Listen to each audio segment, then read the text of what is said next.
দেখে একদম chicken fry মনে হলেও এটা কিন্তু আসলে চিকেন ফ্রাই না। দেখে বুঝতে পারছেন এটা কি? এটা কিন্তু মাশরুম। এক ধরনের মাশরুম যেটা চায়নাতে উৎপাদন হয় বেশি, আর এটার নাম হচ্ছে ইনোকি মাশরুম। বেসিক্যালি এটা চায়না থেকেই এসেছে আমার জন্য।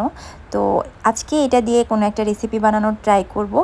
চাইনিজরা আসলে এটার উপরে সামান্য একটু তেল আর বিভিন্ন রকমের মশলা মিশিয়ে বারবিকিউ করে খায়। ওটাই বেশি জনপ্রিয় ওই দেশে। তবে আমি একটু ডিফারেন্ট ওয়েতে ট্রাই করব।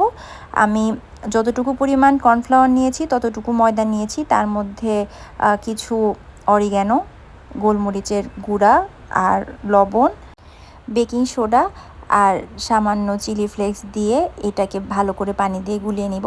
এই বেটারটা হবে একদম পাতলা, আপনারা দেখেই বুঝতে হবে যে কতটুকু পাতলা আমি রেখেছি।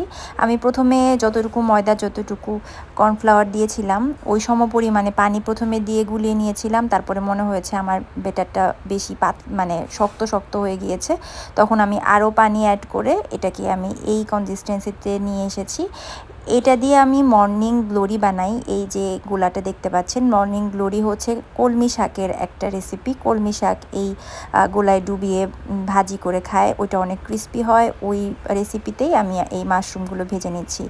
তো কড়াইতে তেল দিয়ে আমি তেল গরম করে মাশরুমগুলো ডুবিয়ে দিয়ে দিয়েছিলাম। তারপরে এটার চেহারা হয়েছে এরকম। দেখে মনে হচ্ছিল খাওয়ার আগেই যে এটা মজাই হবে। যখন এরকম লালচে লালচে হয়ে গিয়েছে তখন আমি প্লেটে উঠিয়ে নিয়েছি। বাইরে থেকে এটা অনেক ক্রিস্পি হয়েছিল, দেখেই বোঝা যাচ্ছে। আর আমি এরপরে চাইনিজদের মতো ওদের মতো কিছু সিজনিং ছিটিয়ে কিছু তেল দিয়ে এটাকে গ্রিল করে নিব। গ্রিল করে এটা কেমন খেতে হয় দেখার জন্য। এর জন্য আমি গ্যাসের চুলার উপরে কিছু গ্রিল করার জন্য একটা জিনিস বসিয়ে নিয়েছি। তার উপরে দুই পাশ উল্টে 2-3 মিনিট জাস্ট একটু পুড়িয়ে নিলেই হয়ে যাবে এটা। এই মাশরুমগুলো বাংলাদেশে পাওয়া যায় কি না জানাবেন আমাকে কমেন্টে। আমি কখনো দেখিনি। তবে এই মাশরুম বাংলাদেশে উৎপাদন কেন হয় না আমি জানি না। এটা অনেক খেতে মজা, আমার দুইটার টেস্টই অনেক বেশি মজা লেগেছে। এটা একটু ডিফারেন্ট টেস্ট, আমরা বাংলাদেশে যে মাশরুমগুলো খাই নর্মালি ওরকম না। এটা খুবই মজা, যারা কখনো পাবেন আশেপাশে হাতের কাছে নিয়ে নেবেন, কারণ এটা আসলেই অনেক মজা খেতে। তো এতক্ষণ ধরে আমার ভিডিও দেখার জন্য ধন্যবাদ।